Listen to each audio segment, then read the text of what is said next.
come up and supplement them on the pitching side. But because they got hurt, you couldn't count on them. And also because they got hurt, and they still might be good pitchers, especially Garrett, because he pitched pretty well before he got injured last year. But because they got hurt, they're also not chips you can trade. They had nothing to trade other than the position players they had. And then you're kind of robbing Peter to pay Paul anyway, if you're trading one of your great young position players for a cost-controlled starting pitcher. They had nothing to trade in the minor leagues. They do have some nice arms in the lower levels of the minor leagues already. You know, I can tell you. I'm looking at it right now. Max Duval. You know, he was in low A last year. He had 38 strikeouts and 5 walks and a 2.09 ERA. Also, Michael King. It looks like a promising pitcher, kind of a control pitcher. Trevor Richards, who's very, very well liked, and he reached Double A last year, and that's really exciting because he had 158 strikeouts and 146 innings with only 30 walks. That's an impressive profile. You take those guys that were there and then supplement them with Guzman and Gallen and Alcantara possibly sticking as a starter. And the other, you know, and some of the other. Then all of a sudden you have this nice infrastructure of pitching, which really wasn't there to begin with, and you put that down as the foundation, right? Where you're going to have these arms constantly circulating up to the major league level, and you hope a few of these guys stick, and that's how you build a cost-controlled rotation, which is, you know, if you're kind of like a mid-level payroll team, which the Marlins are probably going to be in the future. I mean, I imagine they're going to be willing to spend like the Astros have spent. Once they got good, they're willing to spend some money. You know what I mean? But you start with that basis. You know, like, how valuable is it to the Astros that while they were rebuilding, they unearthed Dallas Keuchel? Incredibly valuable. And that was when they were like at their lowest point, when they were kind of refining Dallas Keuchel and you know, working with him at the major league level. But that's what it takes. It takes kind of like laying down a foundation. And that's what they're trying to do. And all these guys I mentioned who are already in the organization are probably like a year or two away. So again, it's not a valid argument to say, like, you know, what is Trevor Richards going to come up this year? Because then you're kind of rushing him. If you're in a rebuild phase, then you can really take your time and then pair him with these other guys that you've just acquired, and you might have like a great rotation by like 2021 or 2020, or even maybe like July 2019. The rotation might look completely different.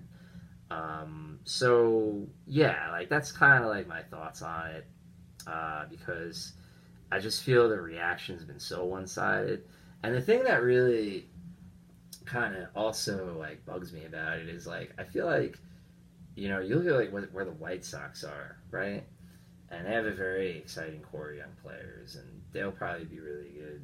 You know, maybe they'll surprise a little bit this year. I don't really like their starting pitching at all going into the year, and that's why I think they're maybe a year or two away. But they have really exciting young position players and everything. But while the Marlins are taking so much heat for kind of tearing down like a team that won 77 games last year and was really lacking starting pitching to compete at the big league level without a huge cash outlay in free agency this year, which is like a dubious long-term proposition, a way to kind of try to build a team. You have a team like the White Sox a couple of years ago who decided to rebuild, right? And whereas the Marlins had, you know, tragically lost Jose Fernandez, the White Sox had Chris Sale under a reasonable contract for another 3 years when they traded him. They had Jose Quintana under a reasonable contract when they traded him. They basically used the fact that these guys were signed to such reasonable contracts to get a haul back from Eloy Jimenez, Yoel Moncada, etc., which is fine. I mean, that's what they decided to do. But when you look at the core of that team, right, it's Adam Eaton, who's a very good player. He was injured last year, very good player. It's Jose Abreu, who's a very good player, signed to an affordable contract. They picked up Todd Frazier. He's a good player. They had weaknesses. Avisel Garcia took a while to develop, on and on. But I feel it's unrealistic, like to think the Marlins are going to spend like a combined like 300 million or whatever on two big free agent contracts, which is what they needed to do to make the playoffs this season. Unless you think they're going to score like 880 runs as a National League team. So like,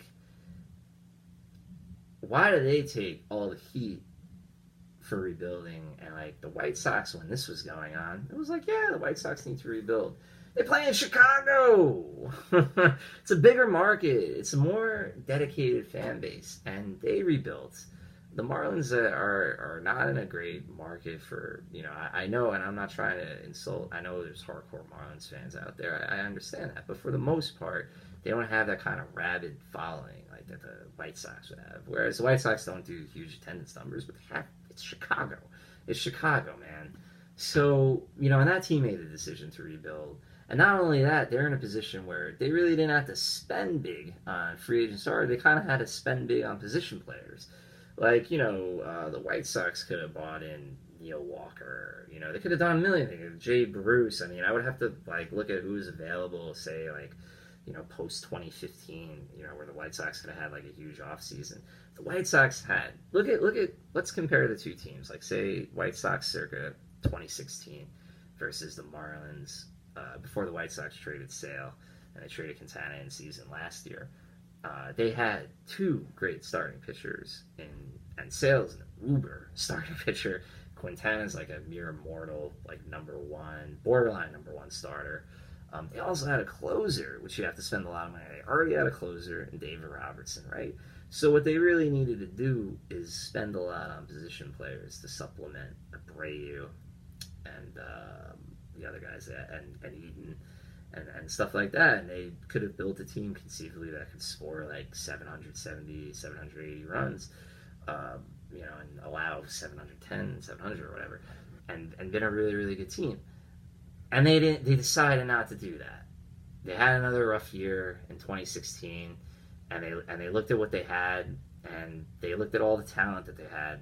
And the fact that they had great starting pitching already in house, two great starters, two great left-handed starters already in house, which is special, by the way. It's rare to have two fantastic lefties in the same rotation like they had. And they looked at that and said, you know what, we're not good enough. We're not good enough. And they traded Adam Eaton. And they got a lot back in those trades. They traded Eaton, they traded Sale, they traded Robertson, and Canely, who came out of nowhere to the Yankees in the season. But you could have seen a scenario, right? Like, people criticizing the Marlins, because I guess they're, and if your argument is, well, they didn't have to be good this year, but they could have just kept the team together, okay. So, yeah, I don't.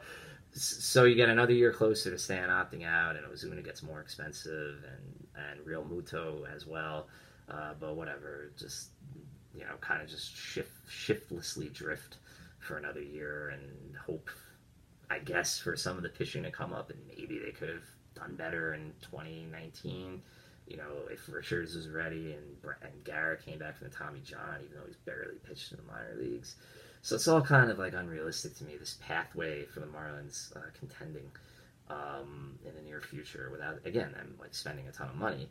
But if you want to criticize, that's my point here, if you want to criticize the Marlins for not spending a ton of money to supplement the team they had, then go after the White Sox too. Like, write your article about Jerry Ryan. So if you want to write your article about Derek Jeter and all that, and and on and on and on, then please, by all means, where's your article about Jerry Reinsdorf and the White Sox? How could you, if you're going to hold teams to that standard, which is fair. I mean, I'm not going to tell people what to think. You can hold them that standard if you want. Then you have to go after the White Sox too, because they were not even arguably, they were in a more advantageous position in a bigger market. And they've done great in the trades, and that's kind of all I hear about the White Sox. Well, they do have a great farm system now, and I love Moncada. I think he's gonna be a hell of a player, and all that. But I just feel the hysteria, the over the top, reaction that has accompanied a team deciding to rebuild to me is a little. It's been a bit much, in my opinion. And I'm just saying that as a general fan of the game.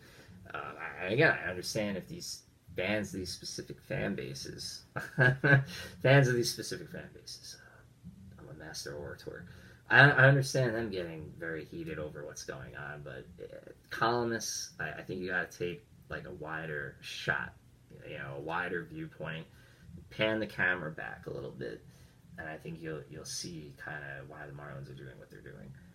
And yeah, they're going to be pretty bad, there's no doubt. But and I think the Padres are going to be pretty bad next season too. But I also wouldn't be surprised if they're playing each other in the playoffs in like 2021 or 2022 because they're building. The Padres, especially, are building a great farm system, and the Marlins are trying to work toward having that kind of top level farm system. Because it's all optical sometimes. Like that's the funny thing. I mean, and we're human beings, so we live in the moment. So of course, if a team wins 86 games and contends for the playoffs, the optical situation, the public relations situation is going to look a lot better than a team that wins, 62 games. Well, like the Marlins are probably going to win this year or whatever, 62, 63 games. But what team's in a better situation if the team that's just, won 87 games is no farm system and all their good players are going to leave within, 1 or 2 year window.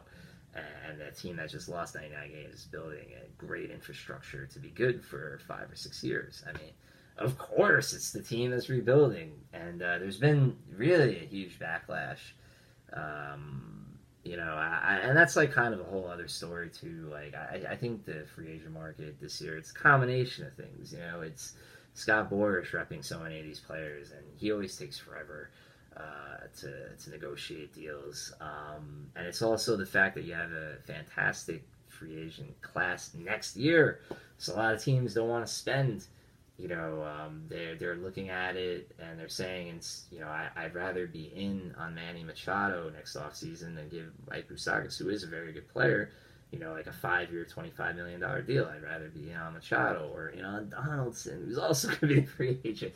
So there's going to be so many guys available. And then the 2019 free agent class is really good too.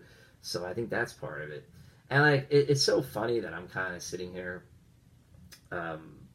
I'm pro player, man. MLB PA all the way. I love Marvin Miller. I think it's a disgrace that Marvin Miller's on the Hall of Fame. And I love, part of the reason when I was a kid, when I looked up to like David Cohn and Tom Glavine, I also loved that they were player reps. I mean, I come from, I'm Irish Italian guy from Queens, so like I'm not pro ownership. I just feel like, again, like this is a sport. This is an organization. It's a baseball team, and I just feel like the reaction's been a little overblown. I mean, guys, we just had 2 teams do full rebuilds, who reaped tremendous success from them, and the Astros and the Cubs. It just happened. You know what I mean? So I guess like I'm just a little, it does look, and the thing is too, like when the Astros like really tore it down, they kind of didn't have much. All they had was Hunter Pence. I mean, if they would have had more guys, so I guess they didn't take as much. It's like, like it reeks of, people remember the '97 Marlins fire sale, which is disgraceful. And the fact that Bud Selig allowed that to happen, Bud Selig easily could have tilted, the purchase of that team, the sale of the '97 Marlins toward an owner who was going to try to keep the team together or not allowed, hasn't going to strip the team down the way he did for the best interests of baseball, because that was such a great team. That's disgusting, obviously. And people think about the Expos and on, post 1994. See, the thing in those situations, and you saw it with the Stanton trade too, when a guy has a no trade clause and he's picking his team, he's basically picking his team. You're obviously not going to get a lot back. And in the case of the '97 Marlins, they actually did get, guys back. You know, they got AJ Burnett and Preston Wilson, I think, for Al Leiter.